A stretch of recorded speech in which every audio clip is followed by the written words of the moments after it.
Yan, pamintang buo.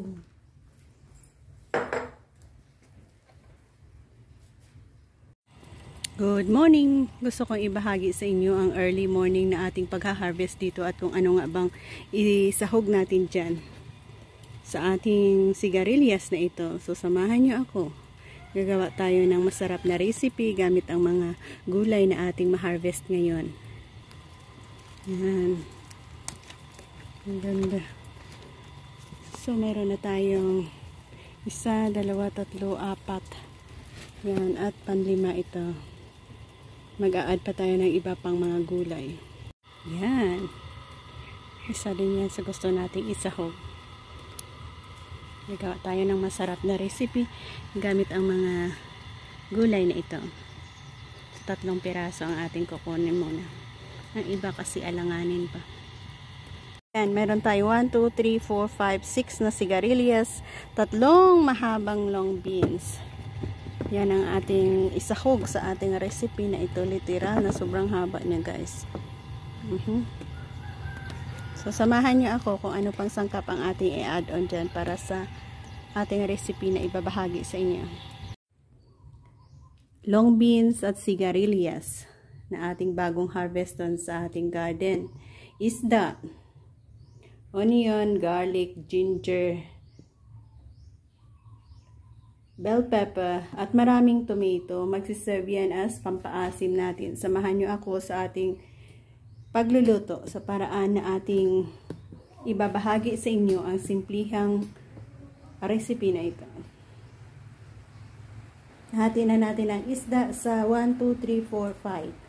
5 na slice. So, ready to arrange na tayo. Ipakita ko sa inyo ang ating mga ingredients para lalong sumarap. Kamatis. Maraming kamatis. Magsiserve na pampaasim natin yan. And then, ang isda natin.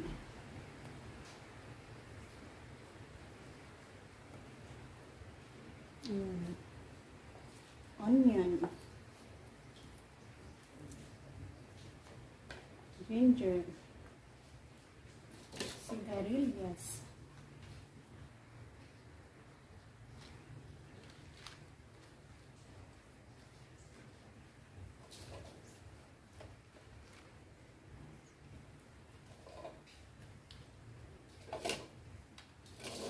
Naman ay long beans.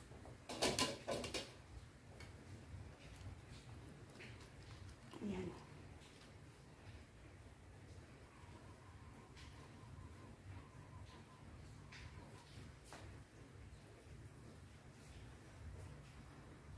Ayan, itap natin ang iba pang mga ingredients. Bell pepper,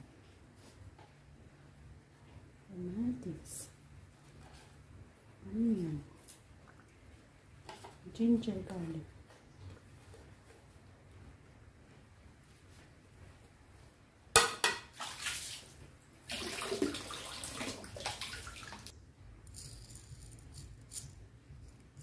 And pamintang buo.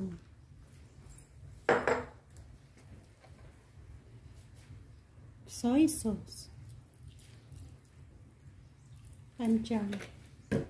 Vinegar.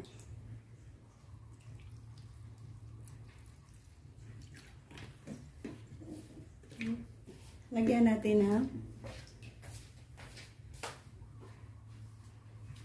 Ayan. Lagyan natin ng ganito. Sinamakan.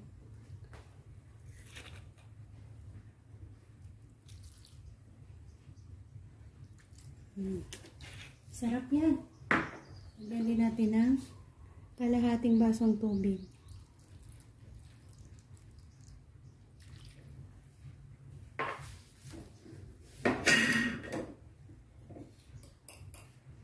Konting asukal.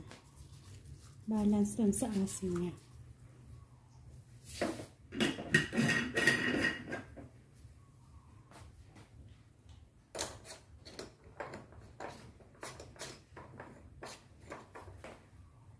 Lagyan natin ng konting asin. Cover at hayaan natin kumulo-kulo dyan. Ganyan lang ka-easy ang ating pamamaraan ng pagluluto ng paksiw na isda with sigarilyas at long beans. Yan, sobrang bango ng ating niluluto. Paksiw ang amoy. Yan guys.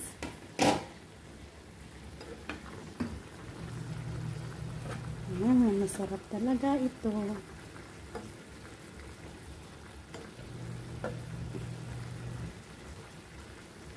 Yan, tikman.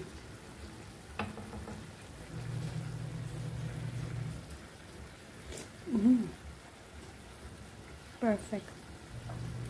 So, dito na tayo mag-end. Thank you again for joining me sa aking pagluluto ng gulay at isda. Pinaksiwan. Bye-bye. God bless and happy eating.